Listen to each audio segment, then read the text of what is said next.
රෑ කාලේ ෆෝන් භාවිත කිරීමේදී ගොඩක් දෙනා හිතන්නේ ඒවායේ ඇති විකිරණ සහිත ස්වභාවය පමණක් අපට අනතුරුදායකයි කියලයි.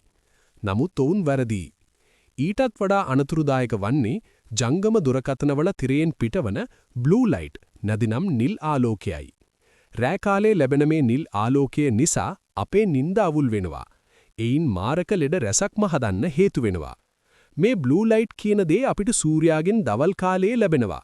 නමුත් දවල් කාලයේදී එය ඇස්වලට හානියක් කරන්නේ නැහැ. නමුත් රාත්‍රී කාලයේදී එක එල්ලේ ජංගම දුරකථනයේ දෙස බලා සිටින්නන්ට නම් මෙම නිල් ආලෝකයේ මගින් සිදු කරන හානිය ප්‍රබලයි. නිල් ආලෝකයේ මගින් අපේ ශරීරයේ ඇති මෙලටොනින් කියන හෝමෝනය නිපදවීමට බාධා කරනවා. මෙලටොනින් මගින් තමයි අපේ සිරුර ශාන්ත බවට පත් කරන්නේ. නිින්ද විශ්‍රාමය ලබා දෙන්නේ. මෙලටොනින් වලට අහිතකර මෙම නිල් ආලෝකයේ මගින් මිනිස් සිරුරට වෙන හානිය ගැන දැන් අපි වෙන වෙනම සලකා බලමු. ඇසට බරපතල හානි. රාත්‍රී කාලේ නිදා ගැනීමට පෙර ජංගම දුරකථන භාවිතය නිසා ඇසට එක එල්ලේ ගලා එන නිල් ආලෝකයේ මගින් ඇසේ දෘෂ්ටි විතානයට කහ බිඳුවට දැඩි ලෙස හානි වෙනවා. විශේෂයෙන්ම කහ බිඳුව පරිහානියට පත්වීම නිසා ඔබ ඉදිරියේ තිබෙන රූප ඇසට නාභිගත කරගෙන බැලීමට අපහසු වෙන්න පටන් ගන්නවා. ජංගම දුරකථන තිර දෙස මෙන්ම පරිගණක තිර දෙස දිවා රාත්‍රී බලා සිටින්නන්ට ඔවුන් ඉදිරියේ තිබෙන රූප බොද වී පෙන්නගන්නේ මේ හේතුව නිසයි. ඒ වගේම වයස්ගත වීමටත් පෙර ඉක්මනින්ම ඇසේ සුද මතුවීමේ අවදානමකුත් ඇතිවෙනවා. නිින්ද නොයාමේ ගැටලු. මුලින් කිව්වා වගේ මෙලටොනින් කියන අපේ සිරුර ශාන්ත බවට පත්කරන හෝමෝන ක්‍රියාකාරීත්වය නිල් ආලෝකය නිසා සම්පූර්ණයෙන්ම බිඳ වැටෙනවා. මෙලටොනින් මගින් තමයි අපේ සිරුරේ රෙස්ට් සයිකල් නැත්නම් විවේක චක්‍රය නිසි පරිදි පවත්වා ගන්නේ. මෙම හෝමෝනිය අඩපණ වීමෙන් නිදාගන්න වේලාව මොකක්ද වැඩ කරන වේලාව මොකක්ද කියන එක සිරුරට අඳුනගන්න බැරි වෙලා යනවා. ඒ නිසා නිින්ද නොයාමේ ගැටලු ඇති වෙනවා. මෙම විවේක චක්‍රය අක්‍රමවත් වීම නිසා ඇතිවන අනෙකුත් හානි මෙලෙස හැඳින්විය හැක.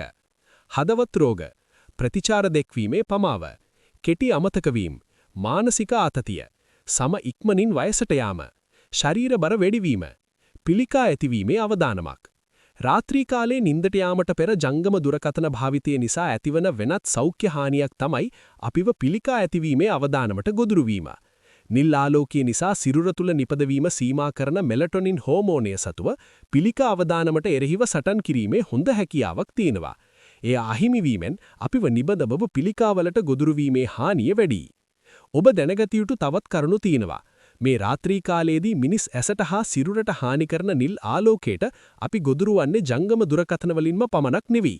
පරිගණක තිර හා රූපවාහිනී තිරවලින්ද මේ විදිහටම නිල් ආලෝකය අපේ ඇස්වලට වැටෙනවා. ස්මාර්ට්ෆෝන් භාවිතය නිසා ඇතිවන සෞඛ්‍ය ගැටලු අවම කරගන්න මේ පියවර අනුගමනය කළ හැකියි. 1. ඇස් ආරක්ෂා කර ගැනීම සඳහා. නිල් ආලෝකයෙන් ආරක්ෂා වීම සඳහා රාත්‍රී කාලයේදී නයිට් මෝඩ් හෝ බ්ලූ ලයිට් ෆිල්ටර් භාවිතා කරන්න. එමගින් ඇස්වලට වන හානිය සහ නිින්ද නොයාම පාලනය වේ. ෆෝන් එක දෙස බලන විට ඇස් පිල්ලම් ගැසීම අඩුවන නිසා ඇස් වියලි විය හැක. ඒ නිසා නිතර ඇස් පිල්ලම් ගසන්න මතක තබා ගන්න. 2.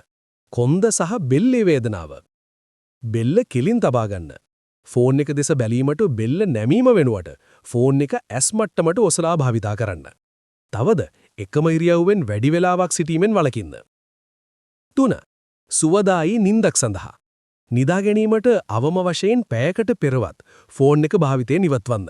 නිදා ගන්නා විට ෆෝන් එක කොට්ටය යට හෝ ළඟ තබා ගැනීමෙන් වළකින්න.